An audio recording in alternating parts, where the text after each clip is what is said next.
Hi there, and welcome to Session 3, Business and Economy. This is a topic that comes up again and again in the real exam, so getting comfortable with it now will genuinely pay off. Today we're covering the first 10 words, from revenue all the way to stakeholder, across the same 5 parts as always. Vocabulary, listening, reading, writing, and speaking, plus an optional continue learning section at the end. There's also a full second page waiting for you with 10 more words once you're done here. Let's get started.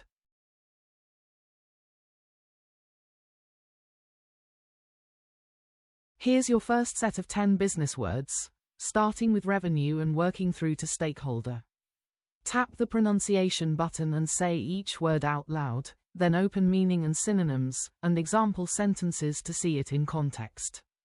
You've also got a practice with me button on every word. Press it, and I'll walk you through the word, the meaning, and the examples myself, with a pause after each one so you can repeat it back. Let's get started. Revenue. Revenue. The total amount of money a business earns from selling goods or services before any costs are subtracted. The company's revenue grew by 10% last year.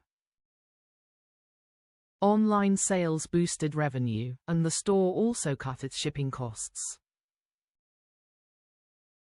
Although revenue increased sharply, the firm's overall profit stayed flat because expenses rose at the same pace.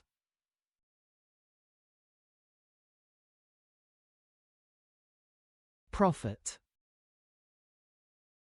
Profit. The financial gain made when the amount earned is greater than the amount spent. The bakery made a small profit in its first month. Profits rose steadily, and the owners reinvested the money in new equipment. Even though competition was fierce, the company managed to turn a profit by keeping its costs unusually low. Investment. Investment. Money put into a business, project, or asset with the expectation of earning a financial return. The factory needs fresh investment to expand. Foreign investment poured into the region, and unemployment fell as a result. Because the investment carried considerable risk, many shareholders were reluctant to approve the expansion plan. Entrepreneur. Entrepreneur. A person who sets up and runs a new business, usually taking on financial risk to do so. She became an entrepreneur straight after university. The entrepreneur launched 3 startups, and 2 of them are still thriving today. Although being an entrepreneur can be financially precarious, many people are drawn to the independence it offers.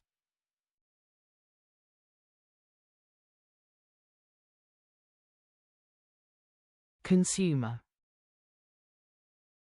Consumer.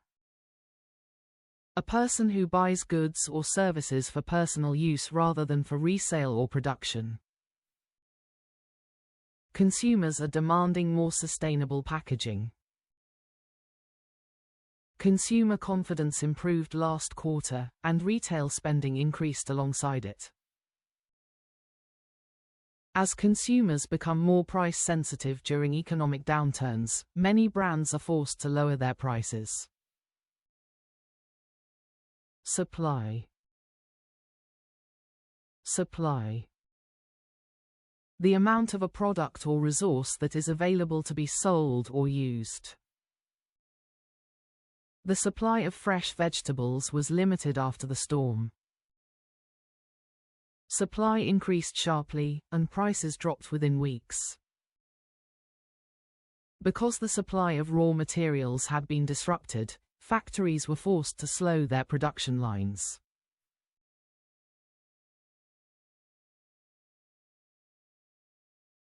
Demand.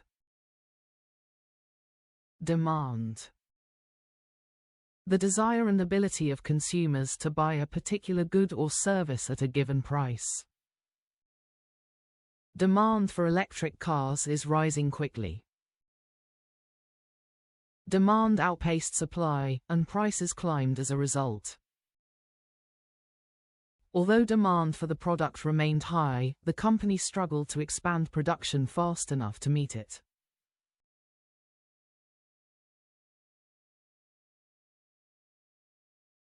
Inflation. Inflation. A general and sustained increase in prices across an economy over time, which reduces the purchasing power of money. Inflation has made groceries noticeably more expensive. Inflation climbed to its highest level in a decade, and wages struggled to keep pace. Because inflation eroded household savings so rapidly, the central bank was forced to raise interest rates. Recession. Recession.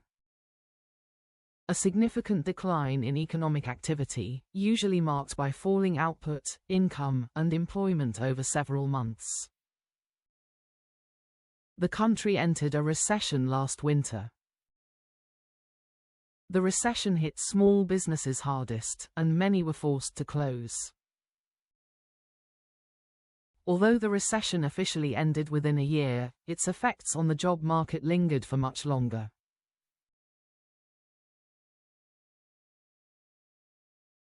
Stakeholder. Stakeholder. A person or group with an interest or concern in a business, such as employees, investors, customers, or the wider community. Every stakeholder was invited to the meeting. Stakeholders reviewed the proposal, and most gave their approval. Because different stakeholders had conflicting priorities, reaching a consensus took several rounds of negotiation.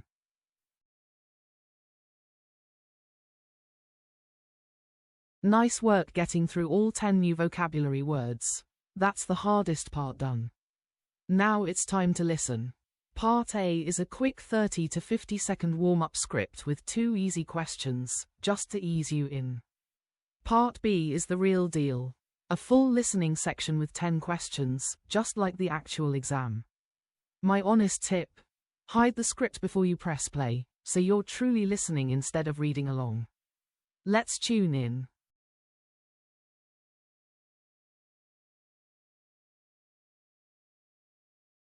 The young entrepreneur had barely enough investment to survive the first year, but she was confident that rising demand for her product would soon turn a loss into a profit.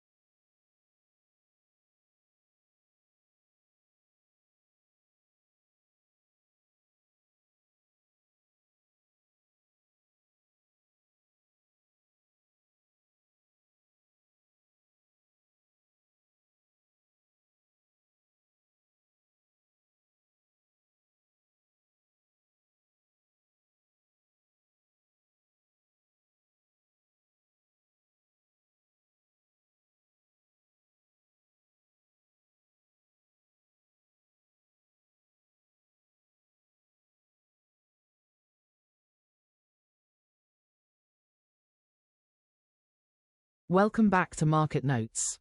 5 years ago, an entrepreneur named Priya launched a small logistics company with almost no outside investment. Early revenue was modest, and for the first 2 years the business made no profit at all. Everything changed once consumer habits shifted toward online shopping. Demand for fast local delivery surged, and Priya's small fleet of drivers could barely keep up with the supply of orders coming in. Even as national inflation pushed fuel and wage costs higher, the company's revenue grew fast enough to absorb the extra expense. Within 18 months she had hired 12 new drivers and opened a second depot on the north side of the city. When a wider recession hit 2 years later, many competitors collapsed, but Priya's company survived because it had kept costs lean from the start. She renegotiated her warehouse lease, delayed a planned office move, and relied on a small group of loyal investors rather than taking on new debt. Today, every major stakeholder, investors, employees, and even her original bank manager, agrees that the timing of her decision to expand, right as demand was rising, mattered more than any single business plan.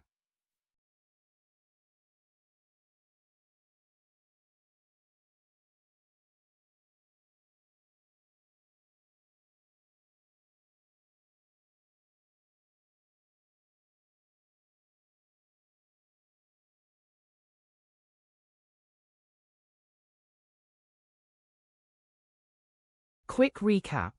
In Part A, a young entrepreneur relied on limited investment while waiting for rising demand to turn into profit. In Part B, Priya grew her logistics company by riding a surge in consumer demand, kept costs lean through a recession, avoided new debt by leaning on loyal investors, and every stakeholder ultimately agreed that timing mattered more than any single plan. One quick tip before we move on. Questions like these often paraphrase the recording, so listen for the idea, not the exact words, and watch for distractor options that mention a real detail from the audio but attach it to the wrong reason. That's the trap.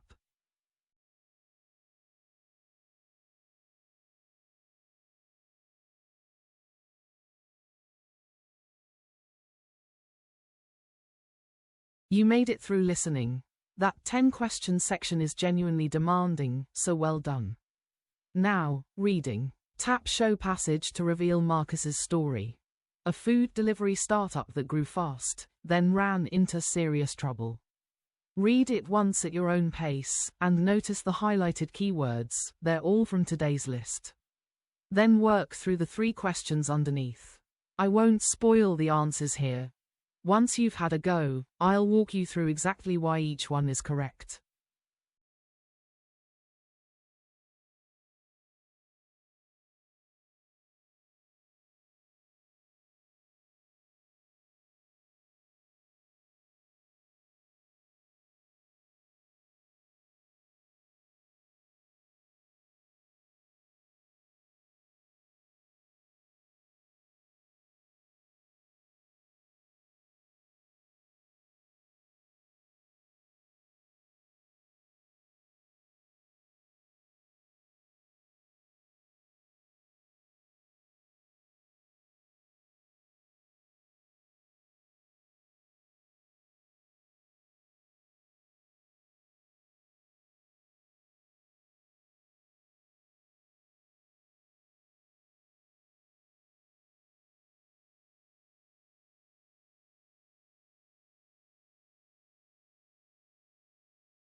So, here's why. Question 1 is false.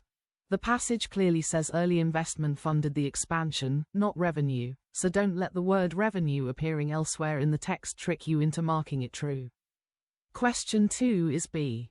The recession, and the drop in discretionary spending it caused, is what the passage directly names as the reason profit margins disappeared, not the driver shortage on its own. And question 3, it was the limited supply of experienced delivery drivers that forced wages up. Notice how question 1 worked. It tested whether you'd confuse a word simply appearing in the text with the actual claim being made. That's a classic true, false, not given trap, so always trace your answer back to the exact sentence.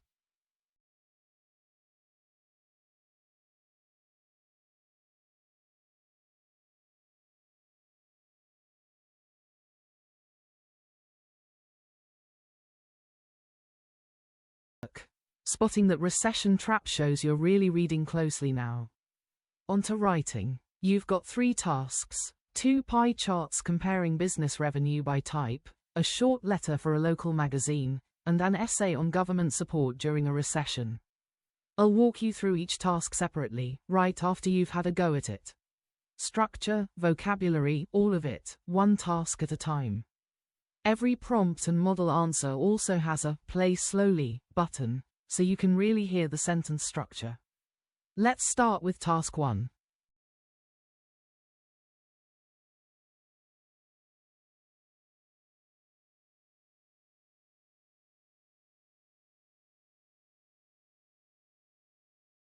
You should spend about 20 minutes on this task. The pie charts below show the proportion of total average quarterly business revenue generated by 3 types of business: established companies, family-run businesses, and startups, in one city, in 2019 and 2023. Summarize the information by selecting and reporting the main features, and make comparisons where relevant. Write at least 150 words.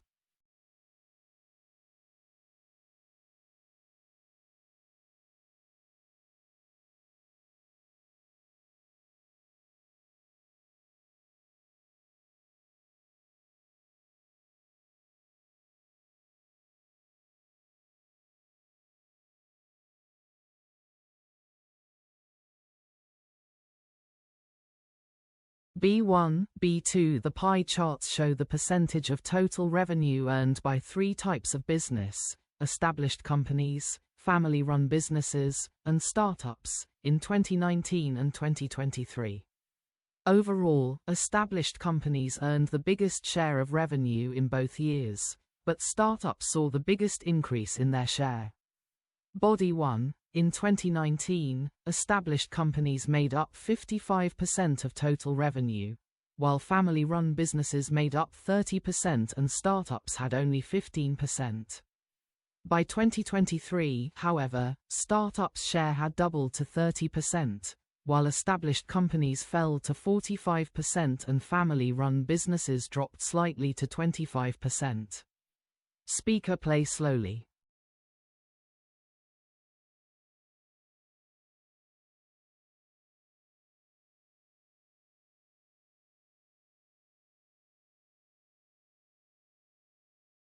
C1, C2. The pie charts illustrate the proportion of total quarterly business revenue generated by 3 categories of business: established companies, family-run enterprises, and startups, in a single city in 2019 and 2023.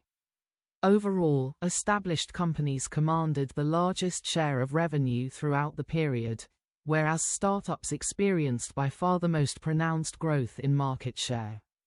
Body 1. In 2019, established companies accounted for just over half of total revenue, at 55%, considerably outstripping family-run businesses at 30% and startups, which held a mere 15% share. By 2023, however, this balance had shifted markedly. Startups' share had doubled to 30%, narrowing the gap with established companies, whose share slipped to 45%, while family-run businesses saw a modest decline to 25%. Speaker, play slowly. C1, C2. The pie charts illustrate. For pie charts like these, the strategy is a little different from a line graph. Start with one sentence that simply restates what the charts show, in your own words. Then write a short overview sentence naming the 1 or 2 biggest patterns.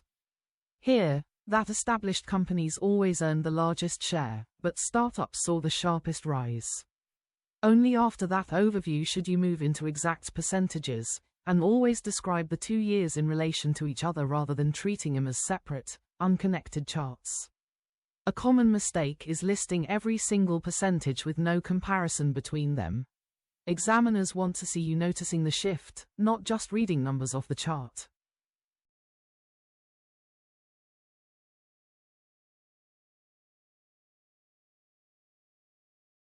A local magazine is running a feature on small businesses coping with rising prices. Write 1 to 2 sentences describing how a business you know has responded, using vocabulary from today's list.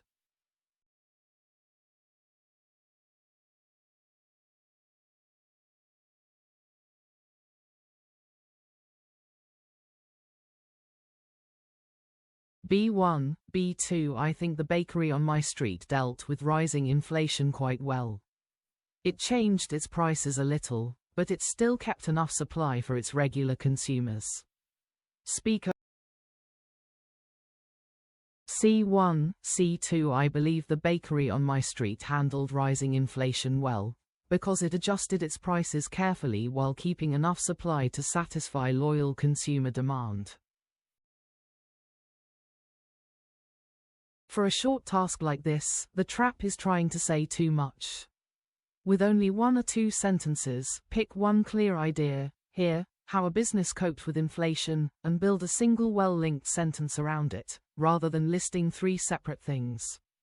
Notice how the model uses because, and, while, to connect 2 ideas in one flowing sentence. That's a much stronger technique than 2 short, choppy sentences joined with and.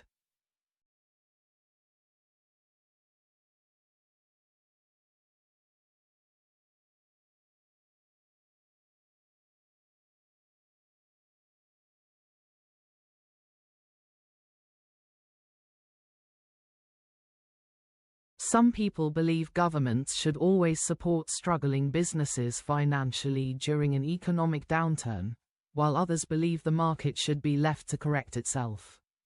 To what extent do you agree or disagree? Write 1 paragraph, practicing both compound and complex sentences.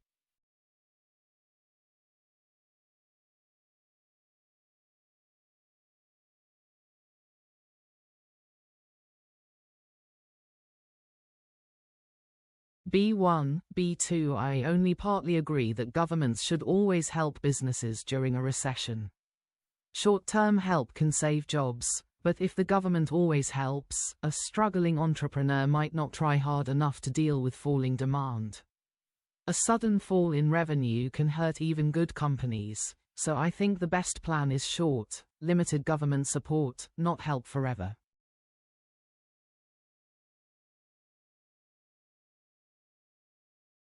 C1, C2 I only partly agree that governments should always intervene during a recession, because while temporary support can protect jobs, constant assistance may discourage a struggling entrepreneur from adapting to falling demand. Although a sudden drop in revenue can push even profitable companies toward collapse, every stakeholder, including employees and long-term investment partners, benefits when a business is forced to genuinely improve its profit model rather than rely on rescue funding. A more balanced approach, therefore, would be for governments to offer short-term, conditional support, since lasting recovery depends on businesses adjusting their own supply and pricing rather than avoiding change altogether, with a full explanation after each one.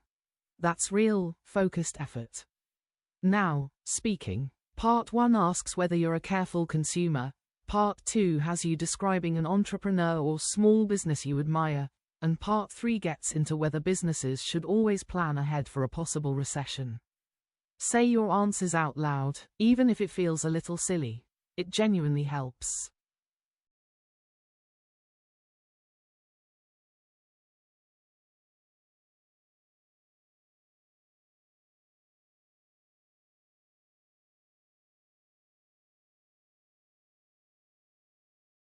B1, B2 I think I'm a careful consumer.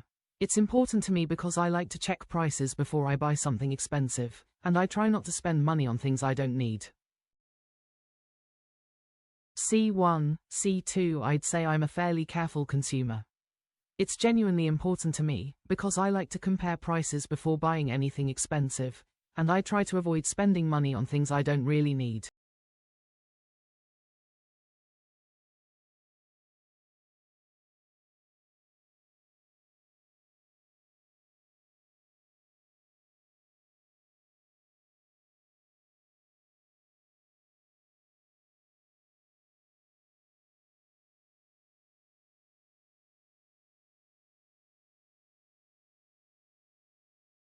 B1, B2. A local entrepreneur near my home opened a small bakery a few years ago.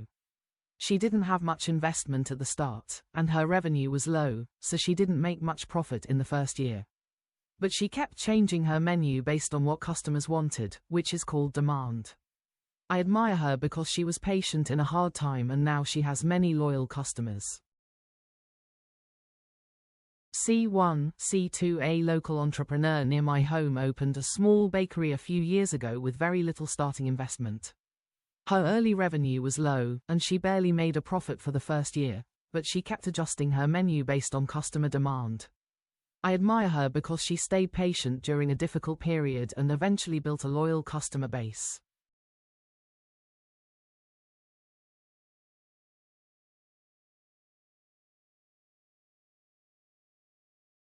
B1, B2. I mostly agree, because if a business waits until a recession has already lowered supply and revenue, it is more expensive to fix than getting ready early.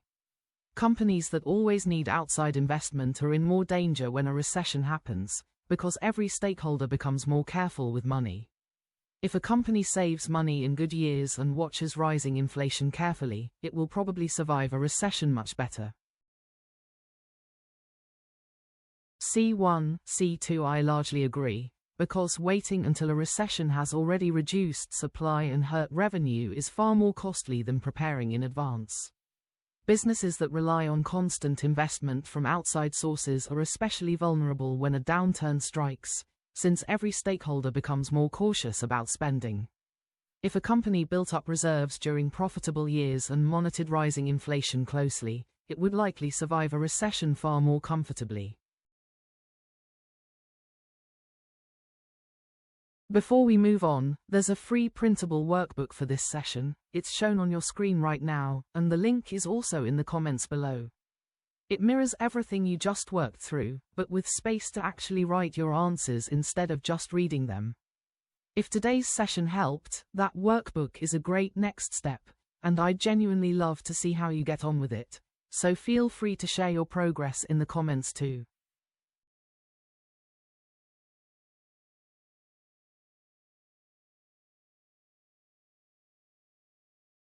And that's page 1 done. 10 words, plus listening, reading, writing, and speaking today alone. That's genuinely impressive work. This next part is completely optional, just a little extra if you want it. There's a short video on the psychology of saving money, plus a mini challenge. Find 3 new words from it, write a sentence with each, and connect it back to today's word demand. Only if you're up for more, and when you're ready, page 2 is waiting with 10 more words.